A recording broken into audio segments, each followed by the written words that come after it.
ಎಲ್ಲ ರೈತ ಬಾಂಧವರಿಗೆ ನಮಸ್ಕಾರ. ನಾವು ವಿಸ್ತೃತ್ ಅಗ್ರಿ ಇಂಡಸ್ಟ್ರೀಸ್ ಕುಂದಾಪುರ್. ನಾವು ಪೀಸ್ ಫರ್ಟಿಲೈಸರ್ ಮ್ಯಾನುಫ್ಯಾಕ್ಚರಿಂಗ್ ಮಾಡ್ತಾ ಇದ್ದೀವಿ. ಹಾಗೆ Vistrut agri business private limited company Kundapur. ನಾವು ಪೀಸ್ ಮಾರ್ಕೆಟಿಂಗ್ ಮಾಡ್ತಾ ಇದ್ದೀವಿ. ಹಾಗೆ ಸೊಸೈಟಿಗಳ ಮುಖಾಂತರ ಸೇಲ್ಸ್ಮೆನ್ಸ್ಗಳ ಮುಖಾಂತರ ರೈತರಿಗೆ ತಲುಪಿಸುವಂಥ ಪ್ರಯತ್ನ ಮಾಡ್ತಾ ಇದ್ದೀವಿ. ಹಾಗೆ ಗೋಕಾಕ್ ತಾಲೂಕಿನಲ್ಲಿ ಬೆಟಗೇರಿ ಗ್ರಾಮದಲ್ಲಿ ಆದಂಥ ಮತ್ತೊಬ್ಬರ ರೈತರು ನಮ್ಮ ಪೀಸ್ ಬೋನ್ವಿಲ್ ಪೀಸ್ ಮೆನ್ಯೂರ್ ಮೀನಿನ ಗೊಬ್ಬರವನ್ನು ಬಯಸಿದ್ದಾರೆ. ಅವರ ಅಭಿಪ್ರಾಯವನ್ನು ತಿಳಿದುಕೊಂಡು ಬನ್ನಿ. ನಮಸ್ತೆ ಸರ್, ನಿಮ್ಮ ಹೆಸರು?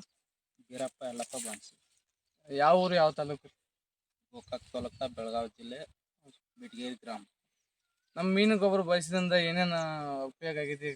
ಮರಿ ಜಾಸ್ತಿ ಆಗೈತ್ರಿ, ಹಾಂ ಕಪ್ ಕಂಡು ಹಿಡದೈತ್ರಿ, ಹಾಂ ಕಲರ್ ಬಂದೈತ್ರಿ, ಹಾಂ.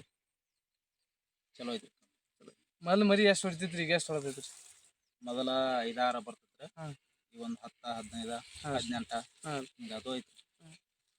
ಮತ್ತು ಪಿಂಡ್ ಆಗೈತ್ರಿ ಕಬ್ಬು? ಕಂಡು ಆಗೈತ್ರಿ, ಮರಿಗಳ ಸಂಖ್ಯೆನೂ ಜಾಸ್ತಿ ಐತ್ರಿ, ಜಾಸ್ತಿ ಐತಿ. ಕಲರ್ ಬಂದಂಗೆ. ಹಾಂ, ಕಲರ್ ಬಂದ. ಹಾಂ. ಇದು ಎಲ್ಲಿ ತಂದ್ರಿ ಗೊಬ್ಬರನ? ಬೆಟಗೇರಿ ಸೊಸೈಟಿ. ಬೆಟಗೇರಿ ಸೊಸೈಟಿ. ಹ್ಞೂ. ಹೋಗೋದು 2 ದಿವಸ ಅದ್ರಿಂದ? ಹೋಗೋದು 20 ದಿವಸ ಆತು. ಆಯ್ತು. ಕ್ವಾಡಿವ್ರ ಹಚ್ಕೊಬ್ರಿ? ಅದು ಹಚ್ಕೊಬ್ರಿ. ಹಚ್ಕೊಬ್ರಿ. ಹ್ಞೂ. ಇನ್ನು ನೀವು ಮುಂದಿನ ರೈತರಿಗೆ ಏನು ಹೇಳಕ್ಕೆ ಇಷ್ಟಪಡ್ತೀರಿ? ಗೊಬ್ಬರ ಚಲೋ ಐತಿ, ಉಪಯೋಗಿಸ್ರ ಚಲೋ ಐತಿ. ರೈತ ಬಾಂಧವರಿಂದ ರೈತರು ಮಾತಾಡಿರುವಂಥ ಮಾತುಗಳನ್ನ, ಮರಿ ಹೊಡೆದಿರುವಂಥದ್ದು, ಕಲರ್ ಬಂದಿರುವಂಥದ್ದು, ಗಣಿಕೆಗಳು ಪಿಂಡ್ ಆಗಿರುವಂಥದ್ದು ಎಲ್ಲ ಥರ ಆಗಿದೆ. ರಿಸಲ್ಟ್ ಚಲೋ ಮಾಡೈತಿ. ಗೊಬ್ಬರ ಈ ಸೊಸೈಟಿಲಿ ಸಿಗ್ತೈತಿ. ಬೇಸಿಗೆ ಕಾಲದಾಗ ಹೀಟ್ ಆತಂದು ಗೊಬ್ಬರ ಕಾವಕ್ಕೈತಿ ಅಂದು ಗೊಬ್ಬರ ಯಾರು ತೊಗೊಂಗಿಲ್ಲ. ಇದು ಮೀನಿನ ಗೊಬ್ಬರ ಆರ್ಗ್ಯಾನಿಕ್ ಐತ್ರಿ. ಇದು ಪ್ರೊಸೆಸ್ಡ್ ಗೊಬ್ಬರ ಇರ ಅಂತಲೇ ಇದನ್ನು ಕಾವಾಗೋಲ್ಲ, ಏನಾಗೋಲ್ಲ. ರಿಸಲ್ಟ್ ಚಲೋ ಐತಿ.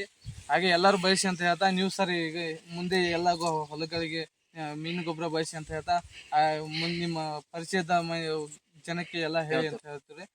ಮತ್ತು ಹೇಳಿ ಇನ್ನು ಹೆಚ್ಚಿನ ಮಾಹಿತಿಗೆ ಮೇಲ್ ನಂಬರ್ ಸಂಪರ್ಕಿಸಿ. ಗೋಕಾಕ್ ತಾಲೂಕಿನಲ್ಲಿ ಗೋಕಾಕಲ್ಲಿ ಬೆಟಗೇರಿ, ಮಮದಾಪುರ, ಅಕ್ಕಿಸಾಗರ, ಆಸುಂಡಿ ಎಲ್ಲ ಸೊಸೈಟಿಗಳ ಗೊಬ್ಬರ ಸಿಗುತ್ತೆ. ಬಳಸಿ ಅಂತ ಹೇಳ್ತಾ ಧನ್ಯವಾದಗಳು.